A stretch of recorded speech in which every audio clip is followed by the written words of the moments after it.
Okay, so we'll finish up this section and we'll start the next section. And let's just quick recap of what we were explaining.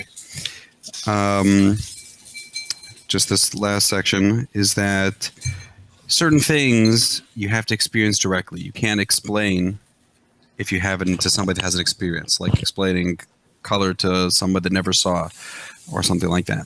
And so in a similar way, you can't explain a godly experience from something that the godly soul experiences to the animal soul. In other words, if a person's perspective is limited just to the body and just to the physical world, the material world, they can't comprehend or conceive of something that's outside of that context. And so there's no way to explain it, but it can be experienced directly. And that's why we don't find the sages and even the prophets explaining what Rambam here is calling Olam Haba, the world to come, which is the life, the scholarly life of the soul, because it's something that if you experience, you know, but you can't really describe it even with metaphors to someone else. So that's his, and he says that achieving that is the ultimate purpose and the ultimate good of the Torah and the mitzvahs. And okay, so now he's going to explain what is the actual purpose then of all of these statements that talk about the physical rewards and punishments and blessings and curses and all these things throughout the Torah. Rabbi Walters, I got a question for you. Sure. And if it's too long of an answer, we don't have to go into detail. But is there a way? Is there like a technical way, like a procedure to unlock that within somebody that doesn't seem to innately have it? Yes, there definitely is. So initially, in order to unlock it, requires a certain type of breaking out of one's regular self, which is either called like teshuva, and that's generally going to be through having self-sacrifice for Torah mitzvahs, and especially self-sacrifice to help somebody else. Those are the main things that would be doing it, because those are something that totally are completely outside of the the context and the mind space of the body and the animal soul. And doing those type of acts that are altruistic, really selfless acts helps, because you always need like an action to help bring consciousness and awareness of something into the mind and heart. Right. And that's a big general principle in the Torah and in psychology and this kind of stuff, that your mind really can only work with things that you've had experience with. And this is also the concept of what's called Shtusta Kedusha, holy foolishness. That in order for a person to be able to, because really we want a person then, after a person's had that initial connection, then it's mainly a process of learning and developing the mind and heart sensitivity, which, like we talked about here with like a child, developing their maturity. But that initial connection has to come through like being forced through this kind of like a leap and pushing oneself to go out of their nature. And that's really one of the reasons why there's this concept in Torah of making like a bris, doing a covenant between God and us and God, is the idea of connecting in a way that's beyond reason, because that's really necessary to ensure that you're connecting on this higher, deeper, godly level, as opposed to just becoming a sophisticated, self-centered animal. Because a person could be very sophisticated and very well tamed and very everything, but it's still inherently all self-centered and all, and is that when like basically the animalistic emotions kind of tell the brain what to do rather than the brain telling what the animal self to do? Yeah, that's right. And, and just on a simple practical level, you see that when somebody is, like a narcissist or Politics, something like that. Yeah, where they're, presenting maybe a polished front, but it's really all very self-serving and insincere, as opposed to any, really sincere care and altruism being involved there. And just as an aside, that's why the original time when Rambam talks about this idea of the world to come in Mishnah Torah is in Hilchos Tshuva, because it requires this that type of like going out of a person's nature is the idea of teshuva, is return. I recognize that Hilchot Teshuva chapter 9 and 10. I think particularly 10. It kind of goes over this. Did he write? Yeah, that's right. He wrote this first. Okay. And then he wrote the Mishnah Torah, and then he wrote the Guide for Perplexed Mar Nevuchim last. Okay. So here he's kind of. What's that? I said for those who joined, we're talking about the Rambam. Right.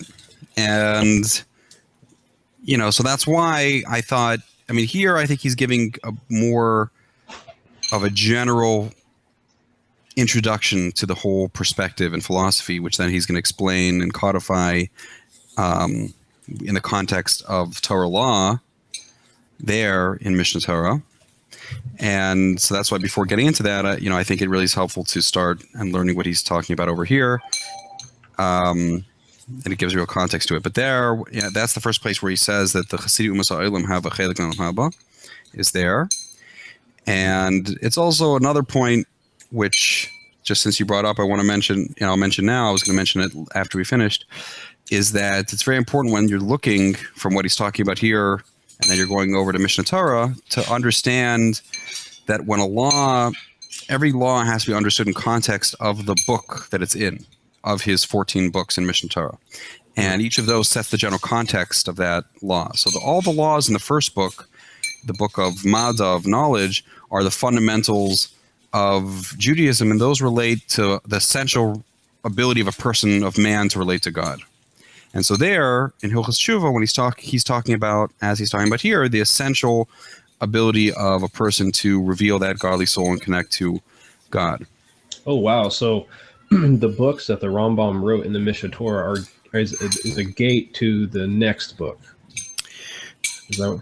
Well, each book is about a certain area of law and an area of life, and all the laws within that, he explains, have a certain purpose and function, and that's why he put them together in that book. Okay. And so in contrast, the next time that he talks about this idea of the Chassidim Umas Ha'olam having a share in the world to come is in the book of Kedusha, of holiness, in the laws of marriage, of forbidden marriages. And that's where he has the laws of conversion also. And there, the context of that book is about preserving the purity of the Kehilas Yisrael, of the community of Israel, as opposed to the essential quality that makes a person connected to God. And so there's a second step that he mentions very briefly, is that, God, there was a certain point where there became this idea of the community of Israel that was connected with this like covenant to God.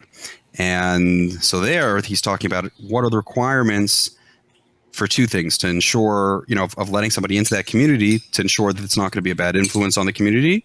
And two, actually, in a way, mainly what he's talking about there is also for qualifying for like the community's welfare system. Oh, and so, So there, when he's speaking about the laws there of, accepting somebody, those don't have to do with whether or not a person's accepted by God. Inherently, it's about whether are accepted as part of that community. And so there, that idea of creating this Kilas Yisrael is kind of like if you have a system to certify doctors or something like that, and you create this, and so it's not like it's impossible for somebody to not, to know a lot about medicine and not have that certification, but there's certain testing and certain standards to get in, and once you get in, then you have certain standards that apply that are different for liability and for different things. So that's what it's talking about there. And then later in Hilchos Muhammad when he's speaking, that's the third time he talks about these things. And there, that's in the Sefer of Shoftim, and there the context of those laws is the laws of leaders, how to set up proper government policies to govern a Jewish, state.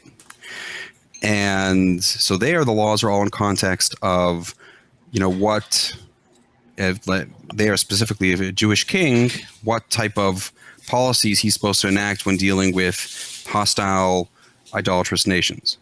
Wow. Okay. And so you have to understand those in those contexts, that it's not saying that that's, it's not making a necessarily a theological, generality, or speaking about the way, an individual is supposed to, interact, or those type of things. It's talking about a much more specific type of, so, it's just important to recognize the context of each of those laws in the three places where it's talking about them, and that those are the three different levels of consideration. When you're asking these kind of questions, is, well, what is, you can be asking what is a person's essential connection between them and God. You could be asking how does this relate to setting up, this type of a community, and how does this relate to, making a foreign policy statement to a hostile external world. Wow. Okay. And okay, but that's for another time, really. Okay. But here he's really laying out essentially what is the when it really comes to the essence of the theology and the essence of a person being able to connect to God, what does that entail? And then everything else in the religion is built upon these fundamentals in order to help create a society that will facilitate this. But this is something that's really the essence of it. So, you have to, it's important to understand that, like, back to his analogy, if you're creating a school system, the real essence of it is you want to cultivate certain things in the students. You want them to be curious. You want them to love learning. You want them to be good, caring, empathetic people. That's really what you care about. In order to do that effectively, there's a whole bunch of, effective ways of how to set up classes, how to set up the rules and the structure to make it work well for people of different ages, kids at different ages and different maturity levels. And a lot of those things are very important and necessary, but it's a conditional importance. It's important because it helps facilitate this essential consideration. And having that perspective is very important to be able to present the rules and structure properly, and to be able to know when to make exceptions to the rule, and things like that. Okay.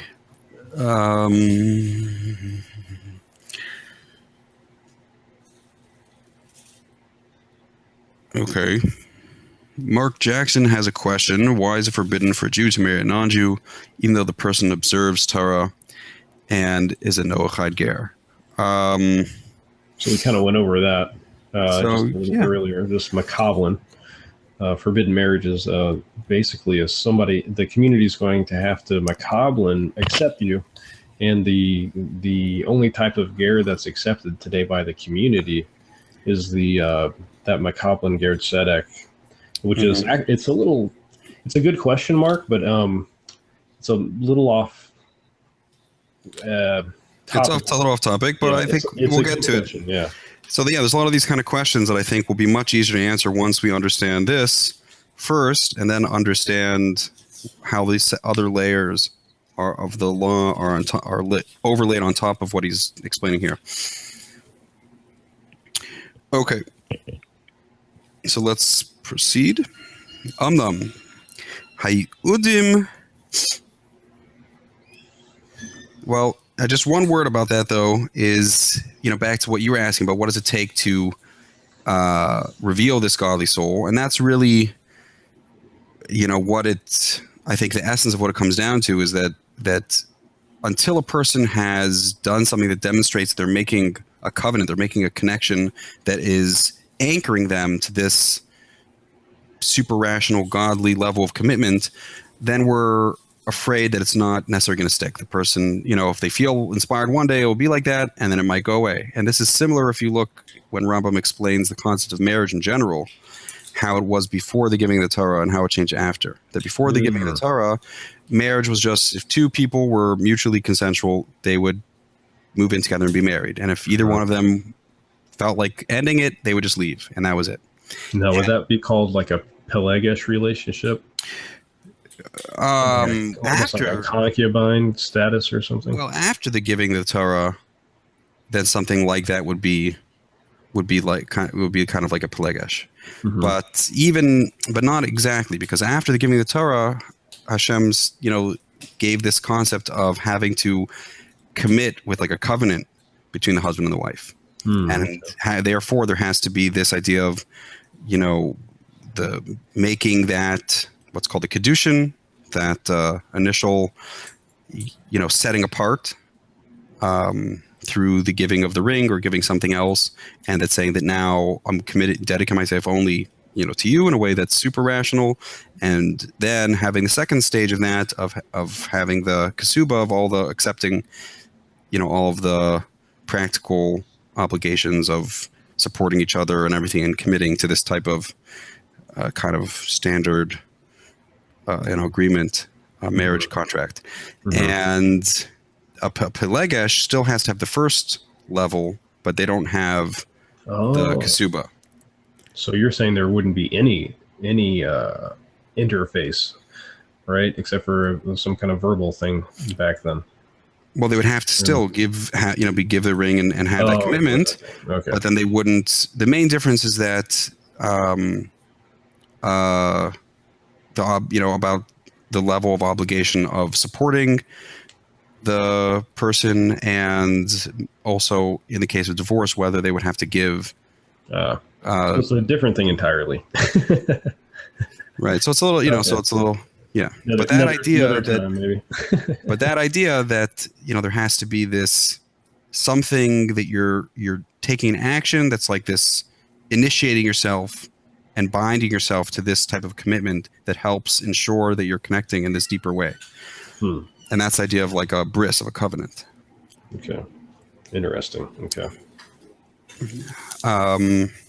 And once you do that, then you're saying, okay, so now I'll take responsibility to work and make sure that I'll do whatever I can to make it work, because I know that I have that initial, commitment and goodwill. And the same thing within Kilas Yisrael, once you have that essential commitment, so then you don't have to be perfect. We work with you. But if we're not even sure if we have that, so, if it's one day I feel like it, one day I don't. So that's a different level of commitment. Right. Okay. And that was the big accomplishment of Matan Torah. The giving of the Torah was creating this level of a covenant, and that was initially with Avraham at the covenant of the parts, that he created this covenant level connection to God, and then that was developed further in Matan Torah. But at a different time we'll get into that stuff. Okay. Amnam.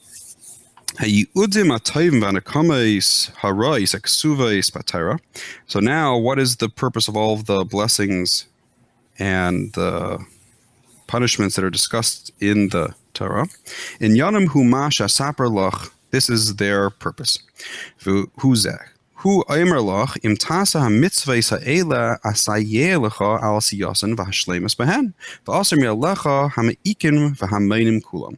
So God is really telling us that if you are committing and putting your best effort to try to do what's right and what's good, then I'm going to help you and give you the means to be able to accomplish that, and remove any sort of distractions or obstacles from your path. The fee. So in other words, the purpose of all the other promises of reward and punishment are not the purpose of the Torah mitzvahs, those are things to help us do the Torah mitzvahs. To do what's the That's pretty fish. powerful for Right. Ben Noah. Right. And this is the, you know, back to the analogy of the school system is that, you know, once the whole thing is about, I want to help, you know, this child develop and become somebody that's passionate about learning, develop their potential, be somebody that's, you know, a contributor to the world and to those around them. That's really what I'm after. And if I see that the person is committed to that and they're making efforts in that, then I'm going to do whatever I can to provide them the opportunities to, you know, continue to develop. And therefore, somebody that's excelling like that, I'm going to go out of my way to get them special lessons or, you know, give them things to help motivate them and keep them moving along. That's why they have this idea of, you know, if like they see somebody's really serious and committed, that they'll sponsor them to do more things, or like, you know, sometimes they have, let's say, like youth orchestras that will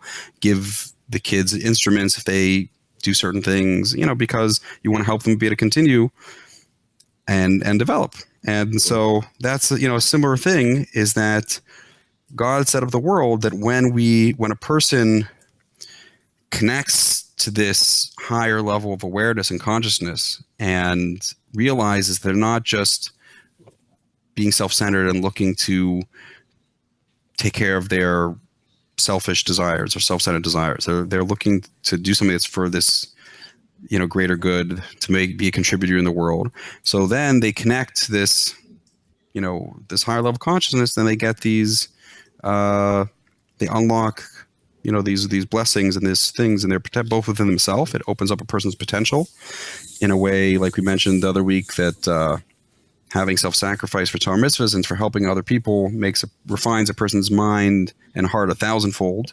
And so it unlocks a person's potential intellectually and emotionally. And together with that, you know, they are given blessings in the world too. Lefi shaha'adam shalei la'ases hamitzvahs, because it's impossible for a person to perform the mitzvahs. It's when if he's not able to do it, if he's sick or hungry or thirsty, nor in a time of war and strife. And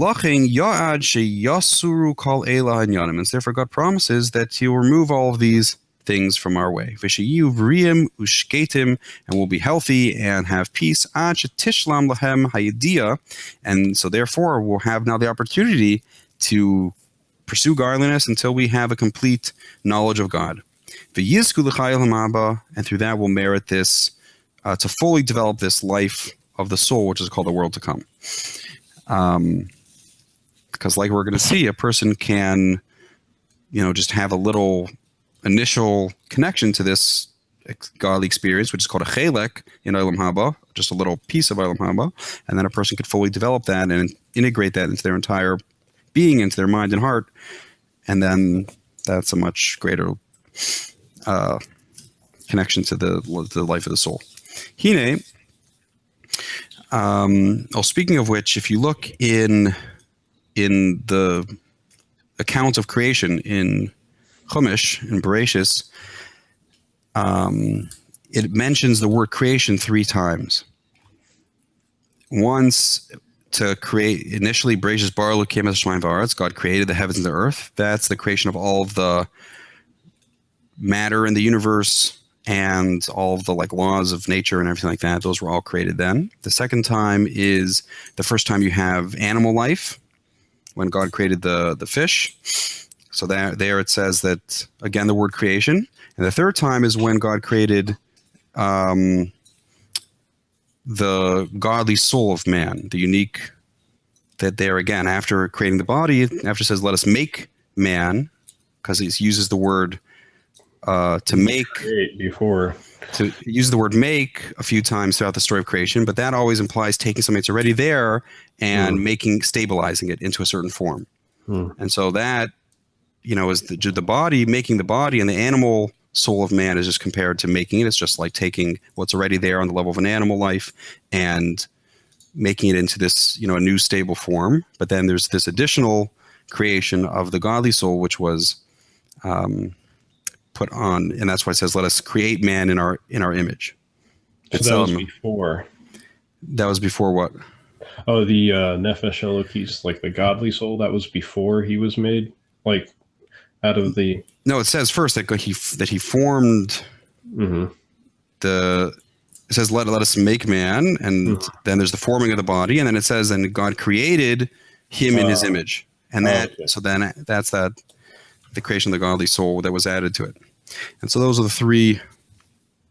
those three levels, and he talks about that in Mishnah Torah in the law, chapter 4 of the laws of the foundations of the Torah, where he talks more about it there. But anyway. Okay, so this revealing this third level of the soul and completely incorporating that entire being, that's revealing this Tselem Elokim, this image of God.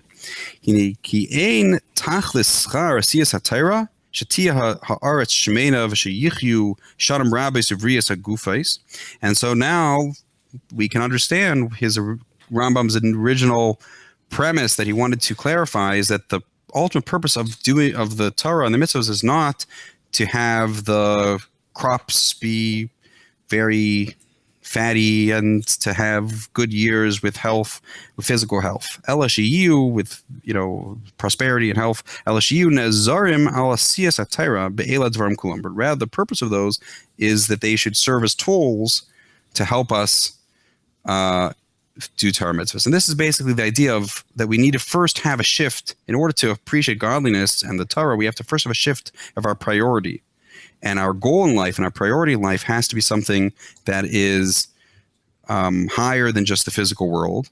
And once a person has attached to something higher, then and in that process somewhat let go of the physical world and attach to something to godliness, then we return to all the physical things in the world, and we now view them as tools to help us accomplish our purpose and our mission and to experience godliness. And this is the idea that it says that everything we do should be for the sake of heaven, and that we should know Him in all of our ways. That every experience in the world becomes something that's a tool to help us experience and express this godly connection. And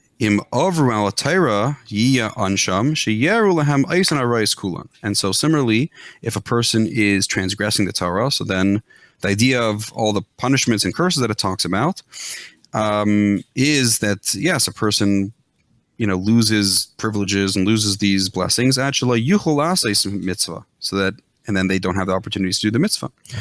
Like it says, that since you did not serve Hashem your God with joy and gladness of heart beyond everything, in other words, meaning that since a person didn't connect to something that's beyond just the physical world, so therefore Hashem says that's why all these curses will come upon you. And instead of serving God, you will end up serving your enemies. And so that's really there's a great mimer about this. Maybe at some point either we could do or somebody else will. Maybe Jonas and Lubin wants to do it. From the second Chabad Rabbi Yafa Shah Achas, where he talks about this idea of what heaven and hell mean, and what this idea of disconnecting from the physical world and connecting to godliness, and how when a person is connected to make the wrong things their priority in life, which is the idea of the sin of the tree of knowledge, the person's das doesn't really mean knowledge. It really means a person's self-association, like what a person views themselves as and connects to in a personal way, what their priorities are and what their ego is attached to. So if that's attached to the wrong things, then, it says God made the world, that things are constantly changing and nothing is stable. And so if a person tries to attach their sense of self-worth to things in the world, they're going to go on a roller coaster ride, because there's nothing in the world they can really rely on and be stable. And the purpose of that is so a person should let go of those things and realize that's not who I am, and instead connect to something that's essential and eternal, which is godliness, and then they can come back into the world with this tranquility and confidence that actually lets them be successful also. Okay.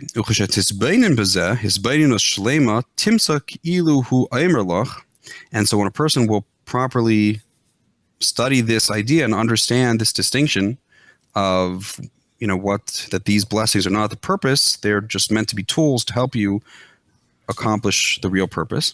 So then you'll recognize that when the Torah speaks about these things, it's as if it's telling to you, I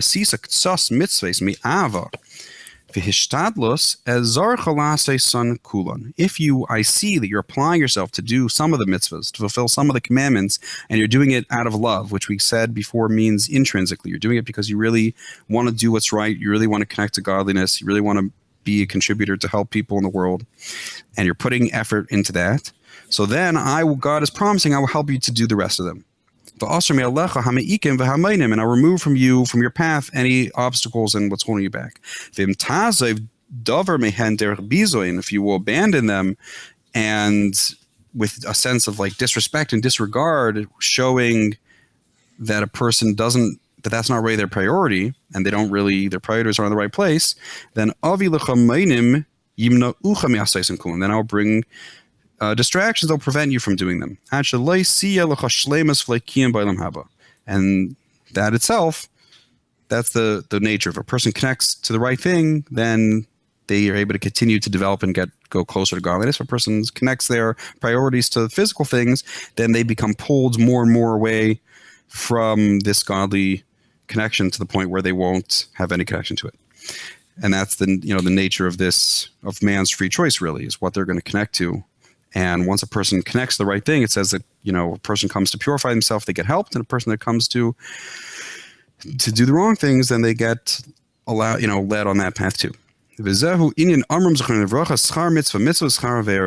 is what our sages say, that the reward for a mitzvah is a mitzvah, and the reward for an aveira is an aveira. In other words, here he's explaining it to mean that the reward for doing one mitzvah is the opportunity to do more mitzvahs, and the reward for a sin is the opportunity to do more sins. That God gives us free choice and lets us, if we want to live a godly life, he gives us the opportunity. If we want to live an animal life, then he gives us that opportunity. So that's,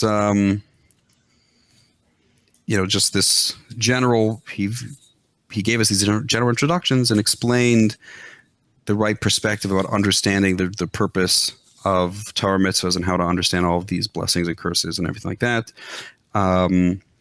That we talked about. So now he's going to go back with this understanding and explain a little bit about these terms of what they mean, what are specifically Gan Eden, the Garden of Eden, and the resurrection of the dead, and the times of Mashiach, and Olam Haba, and the world to come. Okay, so this is the fourth section.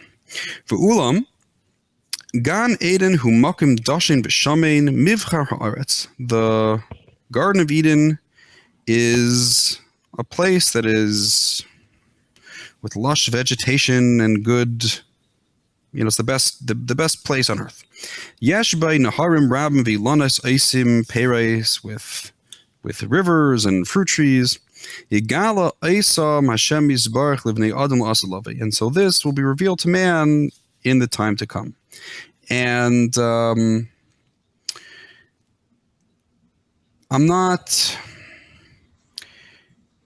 in a way, I don't know if it's as much that is a certain physical place that's hidden from us now, as much as that type of lifestyle, because you see that really people could, if they wanted to, move to that type of location and enjoy that type of life. But because people are caught up in wanting to develop, their society and compete with each other and amass material wealth and these kind of things, it kind of locked people into this perpetual race, the rat race, where you get pushed into a city life where you have to, working all the time and everything. Like there's a story like that there was somebody that was, when, the CEO went on a vacation and he rented, somebody there took him out fishing on a lake on this little fishing boat. And he told this guy, this is great. You should get yourself another fishing boat and a couple, and you could make a little business out of it and rent them out. And he's like, well, why would I want to do that? And he said, well, eventually you'll build it up and the company will get bigger, and you won't have to be the one down here running the boat. You'll just be managing it. And he's like, okay, and then what? And he keeps going on this further and further. And he says, well, eventually you'll be somebody successful like me, and you'll be able to retire, and you'll be able to come, go on vacation and go fishing. And he's like, well, I'm doing that all day now. Why should I go, do all that?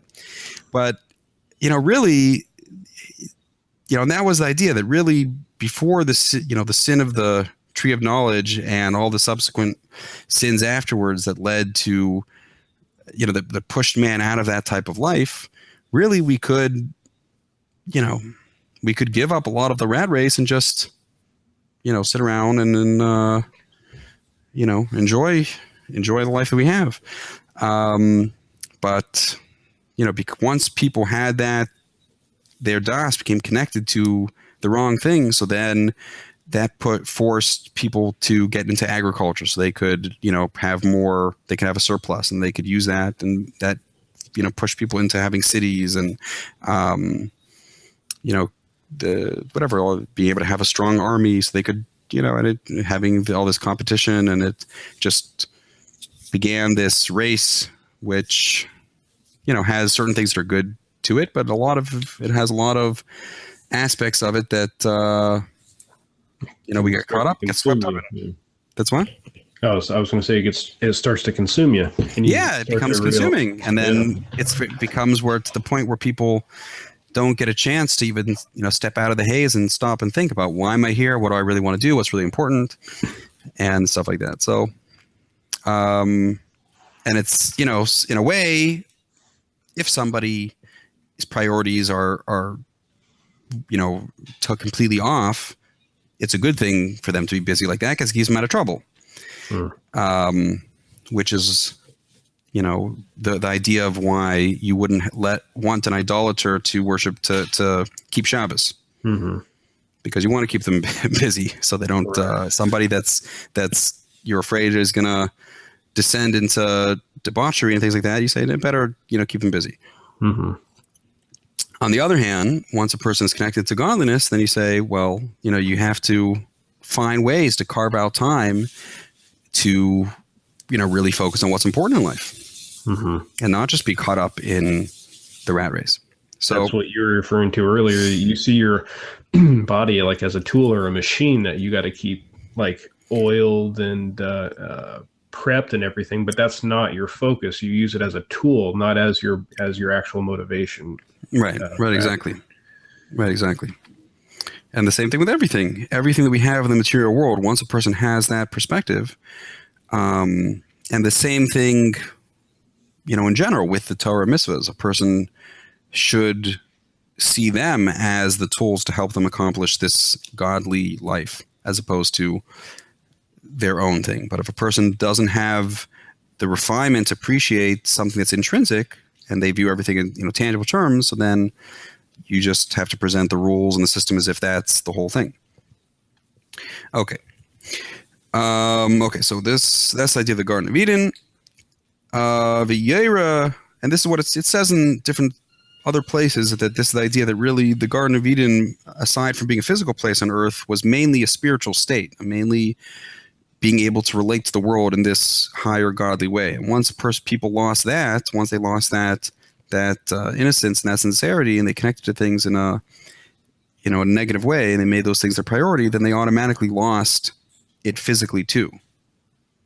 Because they were driven to, this kind of insanity to just leave that and begin this race, to just produce and have the stronger society and be able to, and just world history became really bad after that. But that's a whole discussion of the book of Genesis. Okay. V'yera Isa Maderech L'halech Ela V'yis Anguvai. And God will show us the way to return to that place and to be able to enjoy it. And you see, in a way, the main thing is that a person that doesn't have this godly connection isn't able to even stop and smell the roses, and they're not able to enjoy the that this world really is God's garden, and it's a place where we can just enjoy godly experiences. I mean, that's really what it's about. It's like a place that God created for us to hang out with Him. ואפשר שימצאו ויצמחים ופלואים המאוד מועילים טיילס גדולה, רבים מסוכים הרבה מלבד אלה ידועים והמפורסם אצלנו. And it's also possible that in that process we'll discover or develop all kinds of wonderful means of agriculture and things that will be very beneficial for us in many ways. And we see a lot of that happening nowadays as we get close to the time of Mashiach. That, we really in many ways, we have the opportunity for the first time, we really have that opportunity to be able to do what we want with our lives to a large degree because we have that such abundance. And this isn't an impossibility, and it's not even far off. It's a very near thing. And this is something that's, a very near possibility, even if it wouldn't be promised in the Torah, that people could return to that type of life. Especially since this is something that's promised in the Torah. Gehinnom is a general term for the pain and the punishment that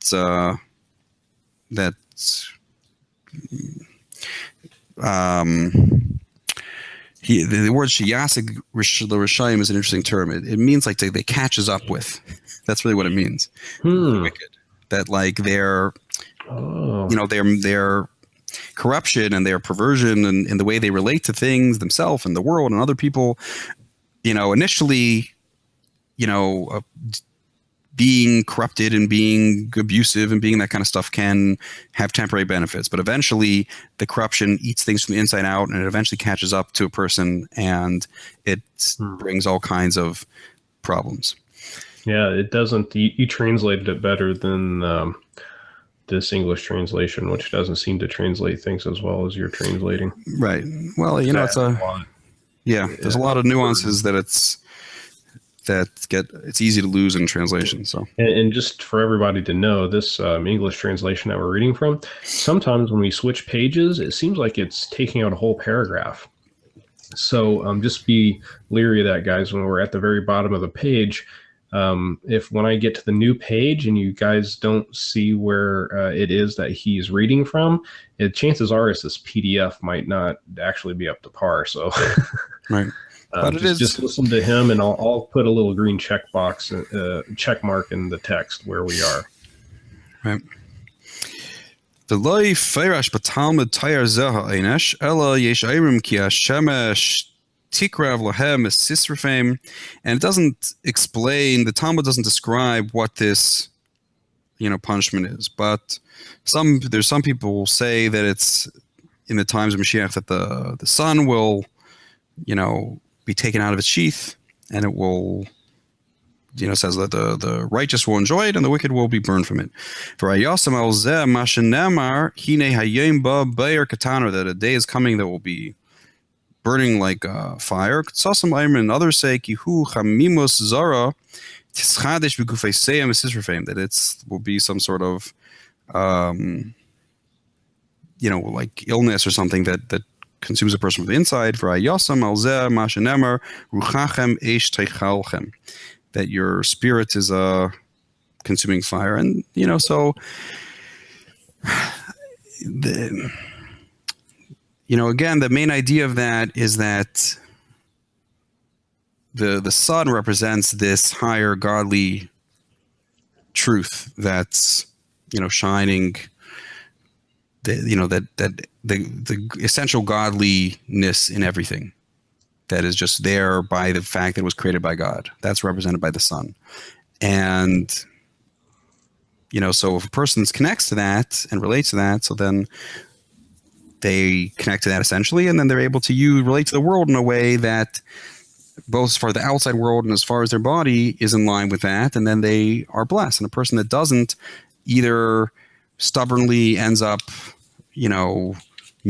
not adapting properly to the way that God set up the world, and the natural disasters of the world just destroy them, or their own body actually rejects them, because the body that's explains elsewhere, that's the whole concept. That's why after the sin of the tree of knowledge there was this idea of death, is that the body itself is designed to self-destruct if it senses that there's this evil in it.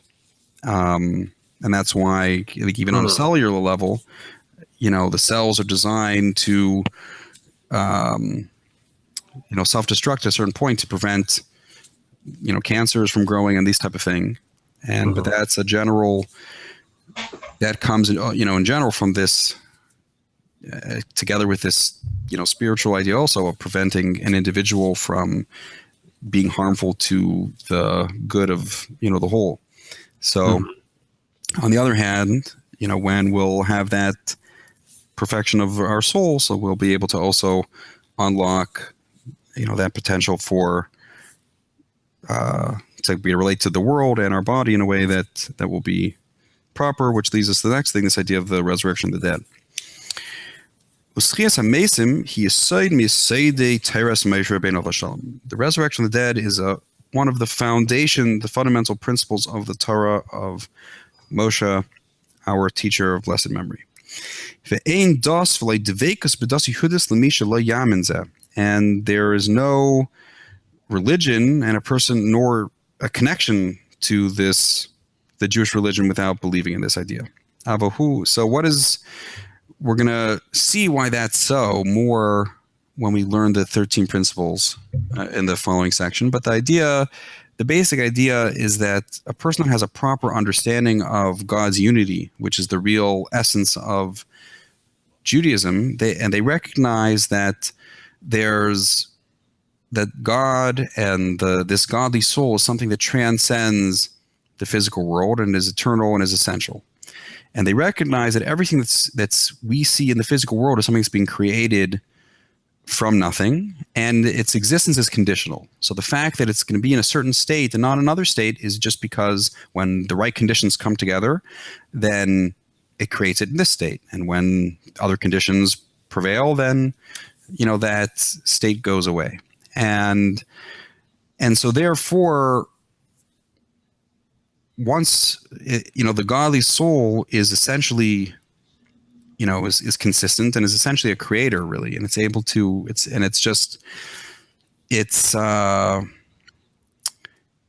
kind of like becoming a programmer, a computer programmer or something. And it's and just because you see something on the screen changes or whatever, once you have access to what's behind that and to the central forces that are creating what you're seeing on your screen, then the idea that something is impossible to create, or that once it went away, so you can't get it back again. That's it's a logical impossibility. It's a necessary. So the idea of Tchias HaMesim is symbolic of that idea of not being overly impressed with the world as we see it in front of us now, and not thinking that just because this is the way I see things, I'm just a slave to that, and that's it. It's it's recognizing that there's this part of me that's higher than the world, which is connected to godliness and is able to therefore be a creative force and can change the reality of the world around me to be the way that the godly soul wants it to be.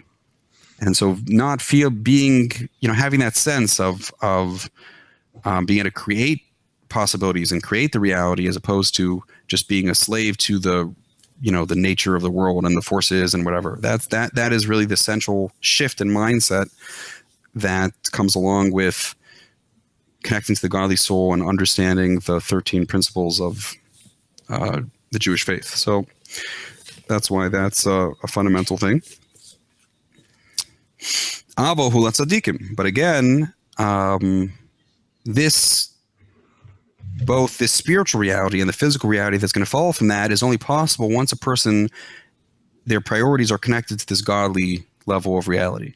As long as a person is stuck just on the animal level of their soul and that level of reality. So then they, you can just that person's not able to have that type of creativity and freedom.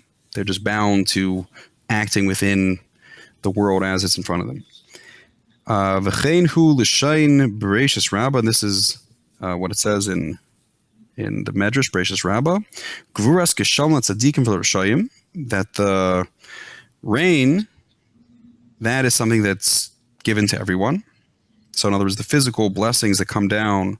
It's actually interesting because in Hebrew the word geshem for rain is this really the same as the word for gashmi, is for physical, because rain is something that solidifies and it goes from being like vapor and then it becomes something that's tangible. Wow. Yeah, that's cool. And so that's like a metaphor for how everything that we get physically is coming from a spiritual source, and it becomes then created into a certain solidified form. So the ability to relate to the physical blessings that God's already given us as they've solidified in the physical form, that's something that God gives to everyone. God gives us the physical world, and he says, go ahead, you can, do what you want with it.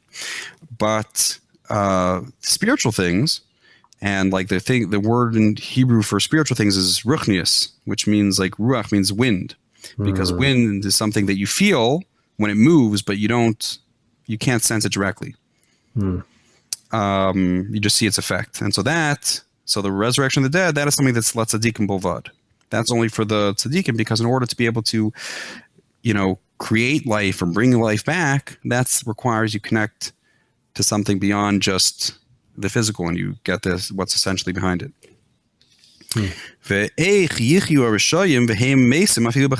so somebody that doesn't, what is the part of a person that's really the true life of a person that could come back? That is this godly soul. But the life of the body, the animal soul, is just what the body needs to maintain itself, and that's not really the person. And if a person associates himself just with that level of consciousness, so then when they pass away, that's it. That's gone. But a person that has a connection to something that's higher than that, and every person has that inside of them. The question is of whether they attach to it. That's the idea of whether their das attaches to that, whether they view that as themselves, as part of who they are. Otherwise, what's going to come back isn't considered them. And so in the case of the Rishayim, of the wicked, somebody that associates himself only with the body and only with the material, that's all, everything they were is completely lost, and what comes back is considered something new. Wow. But for a person that's a tzaddik, that connects to this godliness, so then they didn't really lose themselves when they left the body, and when they lost those physical things, and so therefore what comes back is still them. I think you just explained what the Chelek is for Hasidim Moto Olam then. Yeah, so this is the idea of the Chelek and Olam Haba. I mean, so this is having that connection to that higher life. And once a person has that, that's what he is. Whatever connection he has, that is what is connected, and that's what he'll have, right? Right. And the more that a person completely connects his self, his sense of self with that higher godly self, then that's developing that chelek, that piece. But as soon as a person at least has, cracked through that outer shell of ego and has experienced that, they're already considered to have a chelek nolam haba. That they've already have that consciousness on some level. Okay. And let's finish this thing. So how could somebody wicked come back? Even when they're alive, they're really dead. Because even when they're alive, their true life, their true godly life isn't playing a role in their life. And this is what our sages say, that the wicked, even when they're alive, are called dead. But the righteous, even when they're dead, are called alive. Because the true life of a tzaddik, of a righteous person, is not their physical body. It's their knowledge of God, it's their love and fear of God, it's their belief in God, and their contribution to the world is something that continues to live on, and through the people they have an impact on, and that continues even in the physical world, they continue to have, that's considered to be a continuation of their life in the physical world. And definitely, essentially, they have this part of them that's an essential thing, that's a, a real godly thing that's eternal.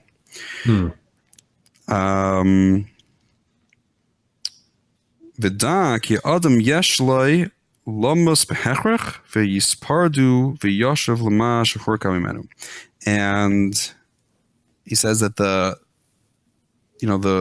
physical body essentially is something that must, die, in the sense that it's always going to, there is this idea of entropy, and that nothing in the physical world is, eternal and unchanging. And so if a person is connected to something in the physical world as themselves, that's definitely going to, eventually die. I mean, in that sense, in a way, we're constantly dying because who we were yesterday is gone and now we're something else.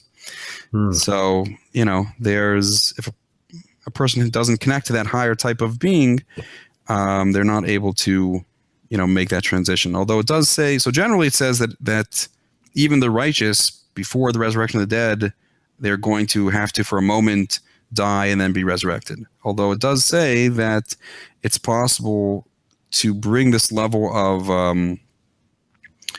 of nullification and and selflessness to the point where a person is like dirt, that their physical body and everything is like dirt even now, and then they could transition from the two states directly without having to, because they're basically the person has to completely withdraw their das, their ego, from their physical self in order to be able to have that life that's going to be in the time of the resurrection. But if a person is able to completely do that on their own through completely nullifying himself, then they can do that directly.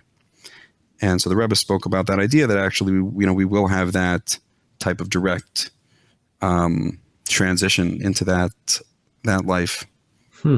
So, I didn't. I mean, I knew that Rambam was a little bit like Hasidic, when it comes to his teachings and things. But this is like really, I would say this is really heavy with a lot of things that I've learned from Tanya. And well, yeah, I mean, you have to realize that all these things that it talks about in Hasidus and in Tanya are found. They're not. It's not really a new thing that's not found in the Torah. It's just explaining something that people were missing. And so I believe that the Alter Rebbe's book, Sharich of Emunah, is based very heavily on this introduction to Perek Chelek. And his first book, Likutei Amarim, is based very heavily on Rambam's introduction to the ethics of the fathers, to Pirkei Avos, where he explains, the general idea of how to work on one's character and refine oneself. And I know in other works, there's a lot of, the more that you look at the literature that talks about the inner parts of the Torah, the more you see the common themes. And honestly, if you look at any of the big, people that wrote about this stuff, most people would be very hard pressed to recognize the difference between, let's say, what the Ramchal or Moshe Chaim Luzzatto explains and what the Vilna Gaon explains and what the Baal Shem Tov and the Baal Tanya explain. Their philosophical differences were so subtle and so minute, and most people think, are just totally rejecting the entire premise of the inner part of the Torah. They're just not, recognizing it. So, or they're not mature enough to, appreciate it. Or mainly these days, just they haven't been taught it. I mean, but you end up with a lot of inertia that keeps people out of recognizing these things. But it's not, these things are not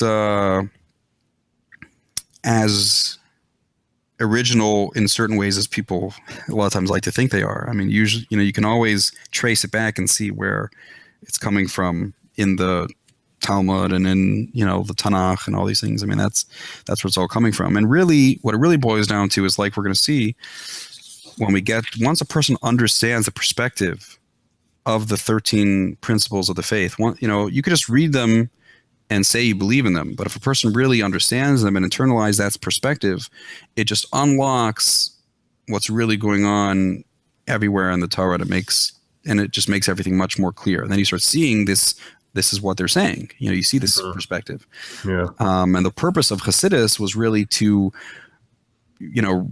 renewal movement, to reawaken people to that, to what's really going on in the Torah, because they were starting to lose it. And I'm really seeing that. Like, we haven't even got to the 13 principles yet, and I've already seen like a lot of different places where talking about this like essence and the Hasidim Olam and the world to come and things like that. That really tells me that even for Hasidim Olam, because they receive that Chelek, that's even that small portion.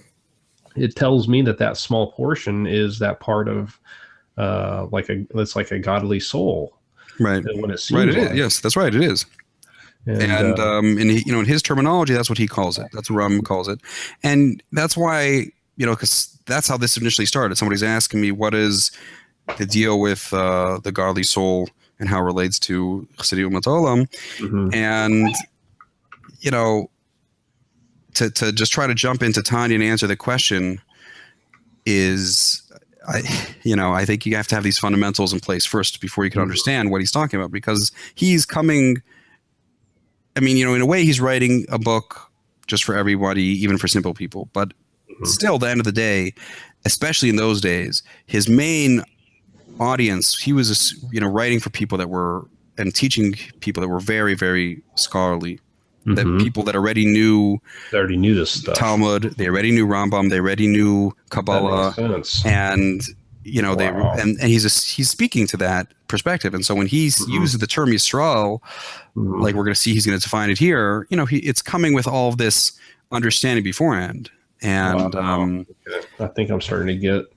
I'm seeing it a little. I mean, I think I already knew, like deep down, and like I was explaining it to people from the perspective of just Tanya, but this is bringing in a lot more material, like more puzzle pieces that are coming together. Right. And especially the terminology that Kabbalah uses, you need, Kabbalah is specifically written it's meant to be like the teacher's guide to Judaism. It's written for the people that get the Pneumius and want to be like soul doctors to help people go through these levels of spiritual maturity and move beyond just, being like that kid that's just doing what they're told to do but doesn't get it. It's speaking to the teachers. But the problem was, you don't want to like you don't want people prescribing themselves medications if they're not doctors. So you don't get the wrong medicine. So you have this problem that this is why you can't write down the oral Torah. You're not supposed to write it down, because you want to make sure the person is mature enough to apply it properly before you give it to them. And that's why it's always written, whether in the Talmud or in Kabbalah and Hasidus, they always write it in a way that it's as if it's not written for somebody that doesn't understand it. But if you understand the perspective first, then what they're saying becomes very clear, and you understand what they're saying and why they're saying it the way they're saying it. But without getting that insider view, it's like doesn't mean anything. And we see that sometimes, and I think that's why it's really important for you to teach us rather than some other people that don't get it really. It's really a blessing to have you come on and teach us. And I don't know if you want to keep it going or not. It'd be great, but I don't know how much longer you got. What are you saying for tonight? I think it's a good place to start for tonight, because it's getting a little late. And but God willing, continue next week. And you see, I mean, like he said when he was talking about the three groups here, that understanding the Torah properly, it should be something that anybody would look at and say, wow, this is a great wisdom. This really makes sense. This is the right way to steer people towards fulfilling their true potential and, creating a good world. I mean, that's should be something that's clear to eat. Like he says there, that God says, even the other nations are going to look and see, oh, this is really makes sense. But in order for it to be that way, he said, like he says, if you don't understand what the sages are really saying, then it just appears as foolishness. Mm-hmm. It's nonsense. And people look at it, it's a tragedy. People read this stuff and they see all kinds of like horribly bigoted types of things, which are not, It's not the proper not the intention at all. In these things. That's what we're trying to get back as a group, really, like the purity of speech from Sophania 3:9, like trying to purify what it is that is actually being said, right? With these nouns and the just all kinds of things, like the difference. Like you were talking earlier about, I think you said something about like Klal Yisrael or Kehilas Yisrael, yeah. Kehilas, yeah. Like I can tell that these nouns and the nuances between, like, say, Kehilas Yisrael and B'nai Yisrael, or like he's going to define here that once somebody understands the Yud Gimel Ikrim, once they have that godly perspective, that's called Yisrael. Wow. And then that opens up have the idea of a new world with Tanya, chapter 2. Right. A person that the idea of Kehilas Yisrael is that once you have people that are, that there was this covenant and that, this commitment to work to cultivate these, this belief set and this, godly, thing in the B'nai Yisrael. And actually, this whole thing really developed in this week parsha we just read this past week about with the golden calf, and how Moshe really went to bat for the Erev Rav, who weren't spiritually ready to really get. Pam, you listening to this? To get the level of Yisrael, and so he was at this dilemma where he didn't want to abandon them, but he saw they weren't ready to really get the Torah the way it, the premise of the Torah, the inner aspect of the Torah, and really be on the level of Yisrael. And so, does he refer to that as the people? I forget. Right, the people. He calls them right. There you go, Pam. Are you listening to this? He calls them the people. Right. Pam's really into this. Okay. And it's this whole, process where Moshe developed a lot of this week's parsha, and then he also, made a huge shift in what, Judaism is, so that you have this idea that he said he made, that originally God said they're your people, and then he said, Moshe said, well, he wants them to be, God's people, and have this commitment, this covenant that even though they're not there, we're going to keep working with them until we get them there. Wow.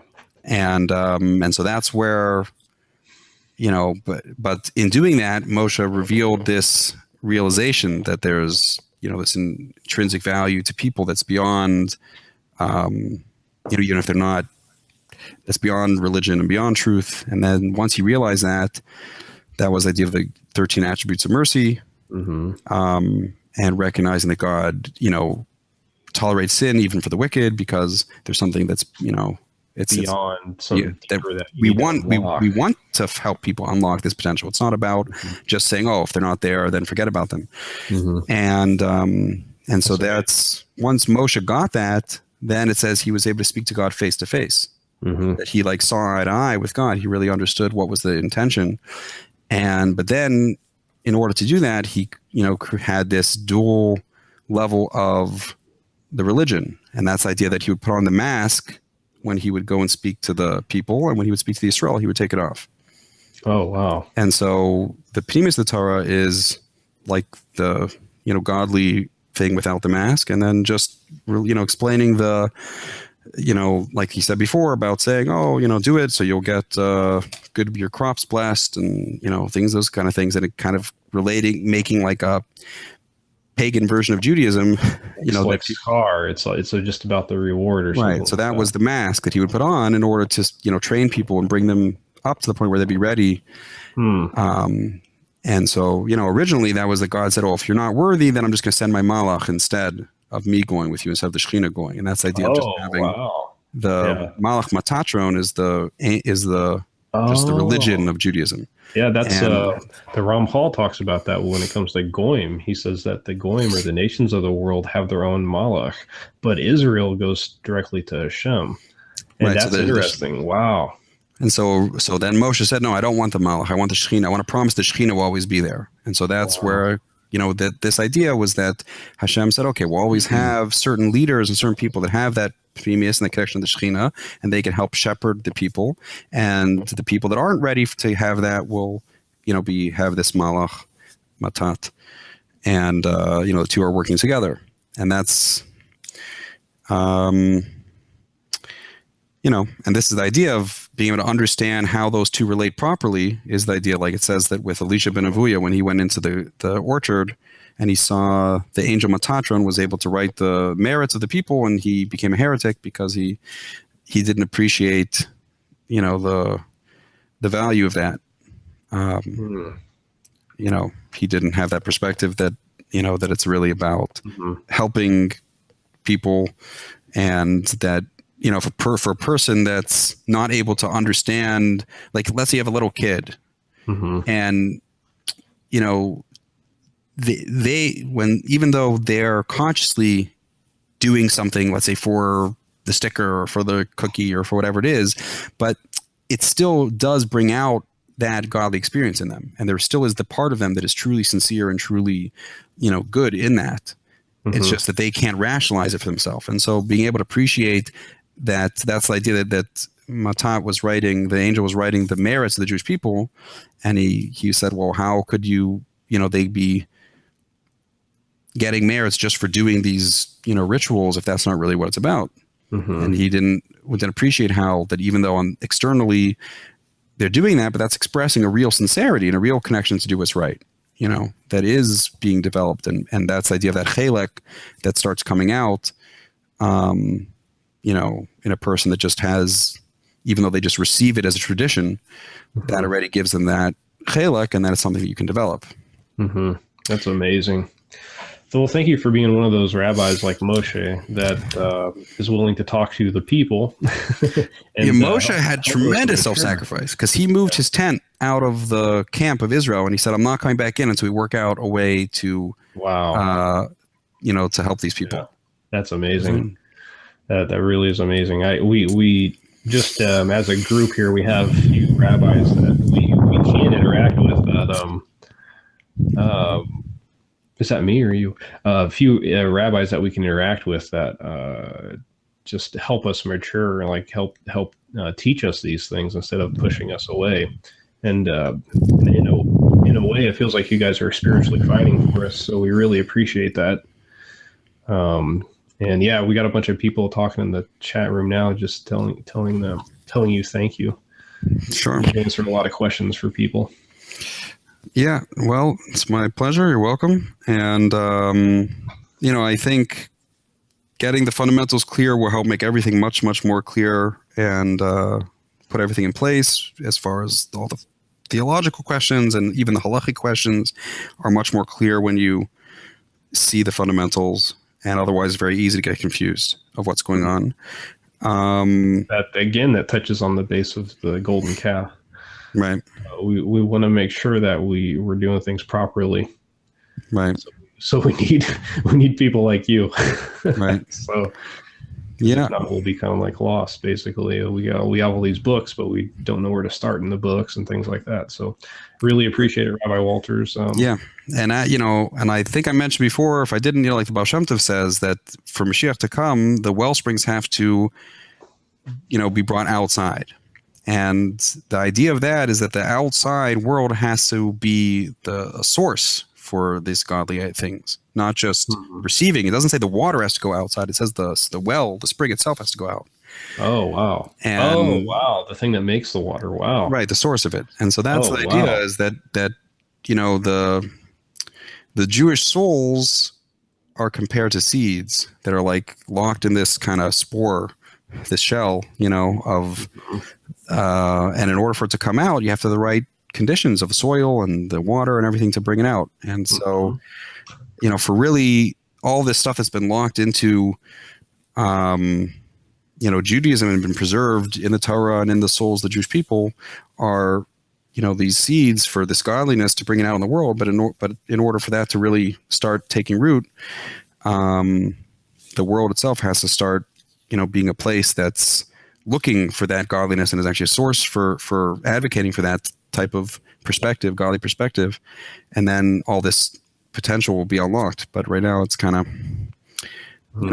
dormant. I think all of us know that like there's definitely fertile soil that just needs that water to reach, and so you're really key in that. And there's like we said, there's a couple other rabbis, but like it's very few. A lot of us get beaten over the brow about this stuff, so we really appreciate it. And so hopefully next week, same time, everyone, 8:30 Central.